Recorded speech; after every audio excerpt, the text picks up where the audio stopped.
ወደ ቻናላችን ቤተሰቦች እንኳን ወደ ቻናላችን በደህና መጣችሁ። ትናንትና ምሽት 5 ሰዓት ላይ በተደረገው የካራባኦ ካፕ የመልስ ጨዋታ አርሰናል ቼልሲን 1-0 በሆነ ውጤት በማሸነፍ ወደ ፍጻሜ ጨዋታ ማለፉን አረጋግጧል። ይህንን ጨዋታ እንግዲህ በዛሬው ቆይታችን የምንመለከት ይሆናል። እስከ መጨረሻው ደቂቃ ድረስም አብራችሁን ቆይታችሁ እንድትከታተሉ በአክብሮት ጋብዛለሁ። እናንተም በዚህ ጨዋታ ዙሪያ ያላችሁን ሀሳብ እንዳለ ኮሜንት ሴክሽን ላይ በመጻፍ እንድታሳውቁኝ በአክብሮት እጠይቃለሁ። አሁን በቀጥታ ወደ ጨዋታው የምናመራ ይሆናል። አብራችሁን ቆዩ። ትናንትና ምሽት 5 ሰዓት ላይ በጀመረው የካራባኦ ካፕ የመልስ ጨዋታ አርሰናል ቼልሲን አስተናግዶ ነበር በኤሚሬትስ። በዚህ ጨዋታ ላይም ካይ ሃቨርትዝ 97ኛ ደቂቃ ላይ ባስቆጠራት ብቸኛ ግብ አርሰናሎች 1-0 በሆነ ውጤት ማሸነፍ ችሏል። በአጠቃላይ በደርሶ መልስ አርሰናል ቼልሲን 4-2 በሆነ ውጤት በማሸነፍ ለካራባኦ ካፕ የፍጻሜ ጨዋታ መድረሳቸውን አረጋግጧል። ይህም ዋንጫ እንግዲህ አርሰናሎች ከረዥም ጊዜ በኋላ የሚያገኙት የመጀመሪያ ዋንጫም ሊሆንላቸው ይችላል። እንደሚታወቀው እንግዲህ ማይከል አርቴታ የአርሰናል አሰልጣኝ ተደርጎ ከተሾመ በኋላ ለመጨረሻ ጊዜ ዋንጫ ማንሳት ይቻሉ የኤፍኤ ካፕ ዋንጫ ነው የነበረው። ያም እንግዲህ ለመጀመሪያ ጊዜ የአርሰናል አሰልጣኝ ተደርጎ ልክ እንደተሾመ ነው የነበረው። ከዛ በኋላ እንግዲህ ያለፉትን 5 ዓመታት ምንም አይነት ዋንጫ አላሳካምና ይህ የካራባኦ ካፕ እንግዲህ የመጀመሪያ ዋንጫ ሊያሳካ የሚችልበት ጥሩ አጋጣሚን ይዞለት መጥቷል። ይህንን ዋንጫ ያሳካለው የሚለው ነገር ቀኑ ሲደርስ የምንመለከተው ይሆናል። የትናንትናውን ጨዋታ ብቻ ስንመለከት ግን በጣም ቀዝቀዝ ያለ ጨዋታ ነው የነበረው። እንደተጠበቀው ያን ያህል ሞቅ ያለ ጨዋታ አይደለም የነበረው። በተለይ ደግሞ የመጀመሪያው ዙር ላይ አርሰናሎች ቼልሲን 3-2 በሆነ ውጤት ማሸነፋቸውን ተከትሎ ቼልሲዎች በዚህ ጨዋታ ላይ የተሻለ እንቅስቃሴ ያደርጋሉ ተብሎ ተጠብቆ ነበር። በእርግጥ ከአርሰናል አንጻር ስንመለከተው የተሻለ እንቅስቃሴ አድርጓል። ነገር ግን ደግሞ በመጀመሪያው ዙር በስታንፎርድ ብሪጅ 3-2 መሸነፋቸውን ተከትሎ ወደ ፍጻሜ ለማለፍ የግድ ማሸነፍ እንዳለባቸው ማወቃቸውን ተከትሎ ከዚህ የተሻለ እንቅስቃሴ ያደርጋሉ ተብሎ ተጠብቆ ነበረ። ነገር ግን ያንን ነገር ማድረግ ሳይችሉ ቀርቷል። የመጀመሪያው አጋማሽ ላይ አርሰናሎች የተሻሉ ነው የነበሩት። በተለይ ወደፊት በመሄድ ደረጃ ከቼልሲ የተሻለ የሚባል እንቅስቃሴን ማድረግ ችሏል። የተሻለም የኤክስፔክትድ ጎል ማስመዝገብ ችሏል። ነገር ግን ሁለቱም ያስመዘገቡትን ኤክስፔክትድ ጎል ስንመለከት 0.18 አርሰናል እንደዚሁም ቼልሲ ደግሞ 0.16 ነው የነበረውና ሁለቱም ቡድኖች በመጀመሪያው አጋማሽ ላይ ለጎል የቀረበ ወይም ደግሞ ጎል ለመሆን የተቃረበ ሙከራን ማድረግ አልቻሉም። በእርግጥ ሁለቱም 3 ሙከራዎችን አድርጓል። ሁለቱም አንዳንድ ኢላማውን የጠበቀ ሙከራ አድርጓል። አርሰናል አንድ ትልቅ እድልን ፈጥሮ ነበር። ነገር ግን ያገኛትንም እድል ሳይጠቀሙበት ቀርቷል። በስተመጨረሻም የመጀመሪያው አጋማሽ ላይ 0-0 በሆነ ውጤት ሊያጠናቅቁ ይችላል። ሁለተኛው አጋማሽ ላይ ቼልሲዎች የተሻሉ ነው የነበሩት። ኳስ በሚያስ ደረጃም 55% ኳሱን ይዘው ነበረ። 11 ሙከራዎችን አድርገው ነበረ። ነገር ግን ደግሞ አንድ ኢላማውን የጠበቀ ሙከራ ነው ማድረግ የቻሉት። እንደዚሁም ደግሞ አንድ ትልቅ እድልን ብቻ ነበረ መፍጠር የቻሉት። ያንንም እድል ሳይጠቀሙበት ቀርሷል።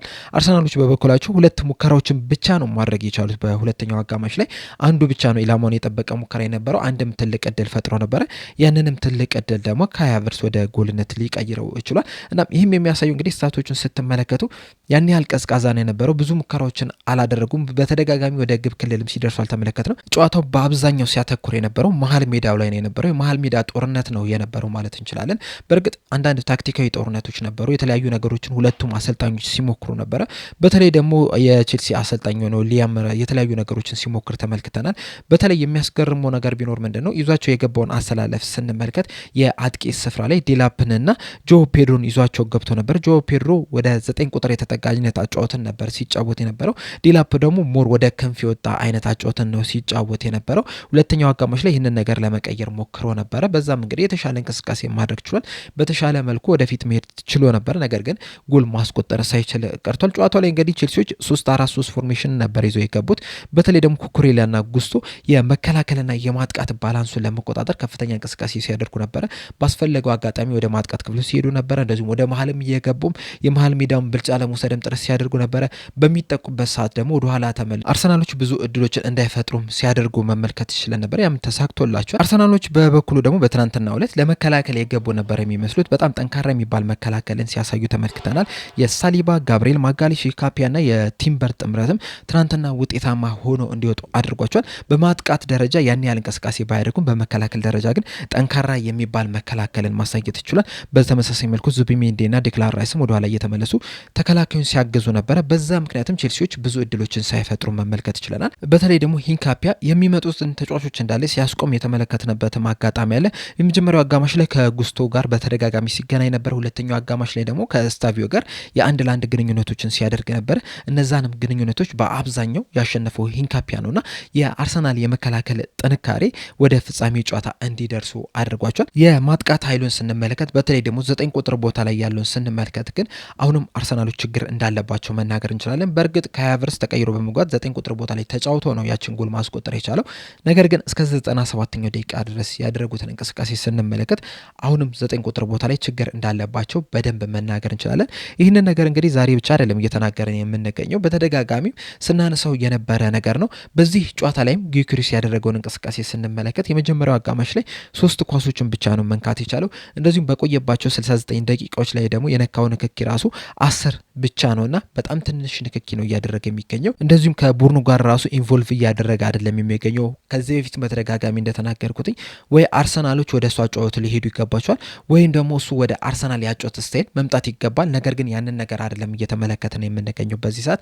ያ ደግሞ ተጫዋቹን ኢንቮልቭ እንዳያደርግ ብቻውን ተገልሎ እንዲቆም እያደረገው ነው የሚገኘው። በእርግጥ አጥቂዎች የተለያየ አይነት ስታይል አላቸው። አንዳንዶቹ ከቡድኑ ጋር ሞር ኢንቮልቭ ያደርጋሉ፣ በጨዋታ ላይ ሞር ይሳተፋሉ፣ ነገር ግን ብዙ ጎሎች አያስቆጥሩም። አንዳንዶቹ ደግሞ ብዙ ባይሳተፉም እንኳን በትንሽ ንክኪ ጎሎችን ሲያስቆጥሩ ተመልክተናል። አሁን ለምሳሌ ካይ ሃቨርትዝን በአርሰናል እያደረገው ያለውን እንቅስቃሴ ስንመለከት፣ እንደዚህ ደግሞ ፈርሚኖ በሊቨርፑል በነበረበት ሰዓት ያደረገውን እንቅስቃሴ ስንመለከት ከቡድኑ ጋር ሞር ከኳስ ጋር ኢንቮልቭ ያደርጋል። ከቡድኑ ጋር በጣም ጥሩ የሚጫወት ተጫዋቾች ናቸው የነበሩት። ነገር ግን ደግሞ ብዙ ጎሎችን ሲያስቆጥሩ አልተመለከትናቸውም። እንደዛም ቢሆንም 9 ቁጥር ቦታ ላይ ሲጫወቱ ነው የተመለከትነው። አሁን ፈርሚኖ ብዙ ጊዜ ጎል ከማስቆጠር ይልቅ ለሞሐመድ ሳላህና ለሳዲዮ ማኔ የተለያዩ ቦታዎችን ሲከፍትላቸው አሲስት ሲያደርግላቸው ነው ስንመለከት የነበረው። ካይ ሃቨርትዝም ብዙ ጎሎችን ባያስቆጠረም ራሱ ለነ ሳካና ለነ ማርቲኔሊ ጥሩ ቦታዎችን ሲያመቻች የተመለከትነው ተጫዋች ነው። ጊዮኬሬስ ግን እንደዚህ አይነት ተጫዋች አይደለም። ከነዚህ በተጨማሪም ደግሞ ሃላንድን ብንመለከተው በማንቸስተር ሲቲ ቤት ውስጥ እንግዲህ ከኳስ ጋር ብዙ ንክኪ የሚያደርግ ተጫዋች አይደለም። ከጨዋታ ቢልድ አፕ ጋር ብዙ ኢንቮልቭ የሚያደርግ ተጫዋች አይደለም። ነገር ግን ደግሞ ባገኛቸው አጋጣሚዎች ጎሎችን ሲያስቆጠር ነው የተመለከትነው። እንደውም አንዳንድ ጊዜ 6 ንክኪን ብቻ ነክቶ ራሱ ጎሎችን አስቆጥሮ ሲወጣ የተመለከትንባቸውም አጋጣሚዎች አሉና ጊዮኬሬስን ስንመለከተው ግን ከሁለቱም ውስጥ ያልሆነ ተጫዋች ነው። ወይ እድሎች ብዙ እየተፈጠሩለት አይደለም፣ ወይ ደግሞ ያገኛቸውንም እድሎች ደግሞ እየተጠቀመ አይደለም። እንደዚሁም ደግሞ ከቢልድ አፑ ጋር ራሱ ኢንቮልቭ እያደረገ አይደለም የሚገኘውና መሀል ላይ እየዋለለ ያለ ተጫዋች ነው። አርሰናሎች ደግሞ የሆነ ነገር ማሳካት የሚፈልጉ ከሆነ ጎሎችን ማስቆጠር መቻል አለባቸው። በመከላከላቸው ላይ ብቻ ተማምነው ጨዋታዎችን መጫወት የለባቸው። ምክንያቱም አንዳንድ ጊዜ እንግዲህ ስህተቶች ሊፈጠሩ ይችላሉ፣ ጎል ሊቆጠር ይችላል። በዛ ሰዓትስ ለአርሰናል ማን ጎል ሊያስቆጥር ይችላል የሚለው ነገር እንግዲህ በጣም ትልቅ ጥያቄ ነው። በእርግጥ አርሰናሎች በዚህ ሰዓት እንግዲህ የሚተማመኑበት አንድ ነገር አላቸው። እሱም ደግሞ የቆመ ኳስ አጠቃቀም ነው። በትናንትናው ጨዋታ ላይ ግን ካስተዋላችሁ አርሰናሎች በተለይ ኮርና ምት በሚያገኙበት ሰዓት ቼልሲዎች ሲያደርጉ የነበረውን ታክቲክ ስንመለከት 3 ተጫዋቾች በኮርና መጓጣቱ ላይ ሲሳተፉ አልተመለከትናቸውም። ሁለቱ ሞር ወደ መሀል ሜዳ መስመሯ ላይ ቆመው ነበር የተመለከትናቸው። አንዱ ደግሞ በመሀል ሜዳዋ መስመርና በኮርና በሚወጣበት በሳጥኑ መካከል ላይ ነበር ሲቆም የተመለከት ነው። ያ የቆመውም እንግዲህ ምናልባትም አርሰናሎች በአጭር ኳስ ሊጀምሩ ከታሰበ ያ ተጫዋች በጣም ፈጥኖ ያንን የቼልሲን መከላከል የሚቀላቀል ይሆናል። ካልሆነ ግን ባገኟቸው አጋጣሚዎች ላይ በካውንተር አታክ ለመጠቀም እነዚያ ተጫዋቾች በደንብ ራቅ ብለው ነው የቆሙት። ከዛ በተጨማሪም ደግሞ የአርሰናልን ኮርና በሚያዋጡበት ሰዓት የሚያደርጉትን እንቅስቃሴ ስንመለከት ወከባ መፍጠር ላይ ነው ብዙ ጊዜ የሚያተኩሩትና ከኋላ 3-4 ተጫዋቾች ይቆማሉ። ከዛ ኮርና ልክ እንደተሻማ እነዚህ ተጫዋቾች እየሮጡ መጥተው ወደ ቦክስ ውስጥ ወደ መሀል ላይ ነው የሚገቡትና ያ ደግሞ ትርምስን ይፈጥራል እና ቼልሲዎች እነዚህን 3 ተጫዋቾች ከቦክስ ውስጥ አርቀው በማቆሟቸው ምክንያት እነዛ የአርሰናል ተጫዋቾች የኮርና ሂደቱ ላይ እንዳይሳተፉ አድርጓቸዋል። በዛ ምክንያትም እንግዲህ ወከባ እንዳይፈጠሩ አድርጓቸዋል። ትልቅም ተጽዕኖ እንዳይፈጠርባቸውም ማድረግም ችሏልና ከዚህ በኋላ ምናልባትም ክለቦች እንደዚህ አይነት ታክቲኮችን ሊጠቀሙ ይችላሉና በዛ ሰዓት ደግሞ አርሰናሎች የማግባት እድላቸው እየቀነሰ ሊሄድ የሚችልበት እድል ከፍተኛ ሊሆን ይችላል ተብሎ ነው የሚጠበቀውና በዛ ሰዓትስ አርሰናሎችን ጎሎችን ከየት ሊያገኙ ይችላሉ የሚለው ነገር እንግዲህ በጣም ትልቅ ጥያቄ ነው ብዬ ነው የማስበውና አሁንም እዚህ 9 ቁጥር ቦታ ላይ ትልቅ መፍትሄ መፍጠር ያለባቸው ይመስለኛል። ለአርሰናል ግን ይህ እድል በጣም ወሳኝ እድል ነው። ምክንያቱም እንግዲህ ኮንፊደንሳቸው ላይ በጣም ከፍተኛ ተጽዕኖ ይኖራል ተብሎ ነው የሚጠበቀው። በተለይ ደግሞ የፍጻሜ ጨዋታው ላይ አሸንፈው ዋንጫውን የሚበሉ ከሆነ ከዚህ በኋላ የተለያዩ ዋንጫዎችን እንዲያሳኩ ከፍተኛ እርዳታ ይሆናቸዋል ተብሎ ነው የሚጠበቀው። እንደሚታወቀው እንግዲህ ቼልሲ በተለይ በሞሪኒዮ ስር የመጀመሪያ ዋንጫ ማሳካት የቻሉት የካራባኦ ካፕን ነው። ከዛ በኋላ እንግዲህ የፕሪሚየር ሊጉን ዋንጫ ተደጋግሞ ማንሳት ይችላል። ኤፍ ኤ ካፕ፣ የሻምፒዮንስ ሊግም ዋንጫ ማንሳት የቻሉበትም አጋጣሚም ተፈጥሯልና አርሰናሎች አሁን ላይ እንግዲህ ይህንን የካራባኦ ካፕ ፍጻሜ ጨዋታ ሳይንቁት ገብተው የመጀመሪያ ዋንጫቸውን የግድ ማንሳት መቻል አለባቸው። ከዛ በኋላ ቲሙም ዋንጫ ማንሳት ላይ ይለማመዳል። ፕሪሚየር ሊጉንም ለማንሳት በጣም ይቀርባል። እንደዚሁም ሻምፒዮንስ ሊጉንም ኤፍ ኤ ካፑንም ለማንሳት እንግዲህ ከፍተኛ ጥረት እንዲያደርጉ ብርታት ይሆናቸዋል ተብሎ ነው የሚጠበቀውና ለአርሰናል ወሳኝ የሚባል ድል ነው። በቼልሲ በኩል ያለውን ስንመለከት አዲሱን አሰልጣኝ ከቀጠሩ በኋላ እንግዲህ ሁለተኛ ሽንፈታቸው ሆኖ ተመዝግቧል። ሁለቱንም የተሸነፉት ደግሞ በአርሰናል ነው። በደርሶ መልስ በካራባኦ ካፕ የተሸነፉበት ጨዋታ ነው። ከዛ ውጭ ግን እያንዳንዱን ጨዋታ ማሸነፍ ችሏል እና ቡድኑን ስንመለከት ያደረገውን እንቅስቃሴ ስንመለከት አሁንም ተስፋ የሚደረግባቸው ተጫዋቾች አሉ። በተለይ ደግሞ የመሀል ሜዳው ጥምረት በጣም አስደናቂ የሚባል ነው። እናም አንዳንድም ተጫዋቾችም ደግሞ ጥሩ የሚባል እንቅስቃሴ ሲያደርጉ መመልከት ይችለናል። ነገር ግን ደግሞ አሁንም ልምድ ያንሳቸዋል። በተለይ በመከላከሉ ላይ እንደዚሁም በማጥቃት ሂደቱ ላይ አንዳንድ ልምድ ያላቸውን ተጫዋቾች ማምጣት አለባቸው ብዬ አስባለሁ። በዋነኝነት በተከላካይ መስመር ላይ ልምድ ያላቸውን ተጫዋቾች ቢያመጡ ቼልሲዎች በቀጣይ ዓመት የተሻለ ነገርን ማሳካት ይችላሉ ብዬ አስባለሁ። እንደዛም ቢሆንም ግን ጥሩ ቡድን አላቸው። በተለይ ሁለተኛው አጋማሽ ከተመለከተን ጥሩ እንቅስቃሴ አድርጓል። ጥሩ ተስፋ ማድረግ ይችላሉ። በትናንትናው ጨዋታ ላይ ግን ጥሩ ተስፋ ማድረግ ብቻ በቂ አልነበረም። ጎል ማስቆጠር ነበረባቸው። ለማሸነፍ ጥረት ማድረግ ነበረባቸው። ከመጀመሪያው ጀምሮ በማጥቃት ሂደት ላይ ማተኮር ነበረባቸው። የመጀመሪያው አጋማሽ ላይ ግን ትኩረታቸው የነበረው ተጨማሪ ጎል እንዳይቆጠርባቸው ብቻ ነው። ያም ነገር በእርግጥ ተሳክቶላቸዋል። ጥሩ እንቅስቃሴ አድርጎ ጎል ሳይቆጠርባቸው መውጣት ይችላል። ሁለተኛው አጋማሽ ላይ ግን ጎል ለማስቆጠር ጥረት አደረጉ።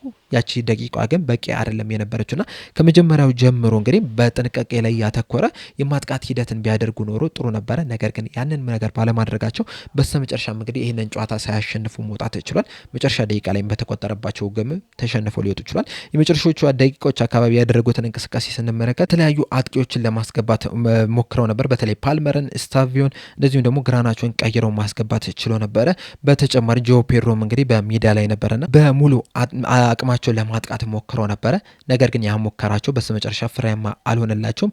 ጊዜውም ትንሽ አንሶባቸዋል። እንደዚሁም ጎሏን የተቆጠረችበትንም አጋጣሚ ስንመለከት ቼልሲዎች ሙሉ ለሙሉ ለማጥቃት በሄዱበት ሰዓት ነው በካውንተር አታክ ከሃቨርትዝ ወደ ግብነት መቀየር ይቻሉና ከመጀመሪያው ጀምሮ ለማጥቃት እንቅስቃሴ ቢያደርጉ ኖሮ ምናልባትም ጎል ሊያስቆጥሩ ይችል ነበረ። ከዛ በኋላ እንግዲህ ጨዋታው ራሱ ሙሉ ለሙሉ ሊቀየር የሚችልበት እድል ሊኖረው ይችል ነበረ። ነገር ግን ያንን ሳያደርጉ ቀርቷል። በስተመጨረሻም 97ኛው ደቂቃ ላይ ከሃቨርትዝ ጎል አስቆጥሮ አርሰናሎች አሸናፊ እንዲሆኑ አድርጓቸዋል። ወደ ፍጻሜም ሊያልፉ ችሏል። ከዚህ በኋላም እንግዲህ ቼልሲዎች የኤፍ ኤ ካፕ ጨዋታ አለባቸው። እንደዚሁም ደግሞ በእንግሊዝ ፕሪሚየር ሊግም የሻምፒዮንስ ሊግ ቦታን ይዘው ለማጠናቀቅም ከፍተኛ እንቅስቃሴ ያደርጋሉ ተብሎ ነው የሚጠበቀው። ምን አይነት ውጤት ያሳካሉ፣ ምን አይነት ቦታን ይዘው ይጨርሳሉ የሚለው ነገር እንግዲህ በስተመጨረሻ የምንመለከተው ይሆናል። በትናንትናው ዕለት ግን ሽንፈት አጋጥሟቸዋል። አርሰናሎችም እንግዲህ ለፍጻሜ አልፏል። ዛሬ ምሽት 5 ሰዓት ላይ ማንቸስተር ሲቲ ከኒውካስል ዩናይትድ ጋር የሚያደርጉት ጨዋታ አለ። በመጀመሪያው ዙር ጨዋታ ማንቸስተር ሲቲዎች 2-0 ማሸነፋቸው አይዘነጋም። በዛሬው ጨዋታ ላይ እንግዲህ ያሸንፋሉ ተብሎ ነው የሚጠበቀው።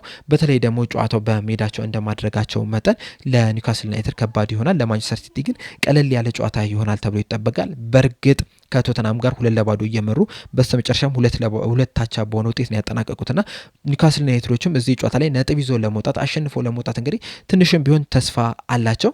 ነገር ግን ማን ያሸንፋል የሚለውን ነገር ምሽት 5 ሰዓት ላይ በሚጀምረው ጨዋታ የምንመለከተው ይሆናል። ከዛ አሸናፊው እንግዲህ ከአርሰናል ጋር በዌምብሌ የሚገናኝ ይሆናል ማለት ነው። እናንተስ በዛሬው ጨዋታ ላይ ማንም ያሸንፍ ይመስላችኋል? ሀሳባችሁ እንዳለ ኮሜንት ሴክሽን ላይ በመጻፍ አሳውቁኝ። ለአሁን እኔ እዚህ ላይ አበቃው። በቀጣይ በሌላ እስከምንገናኝ ድረስ ሰብስክራይብ፣ ላይክ፣ ሼር ማድረግ እንዳትረሱ። ቸር ያቆየን።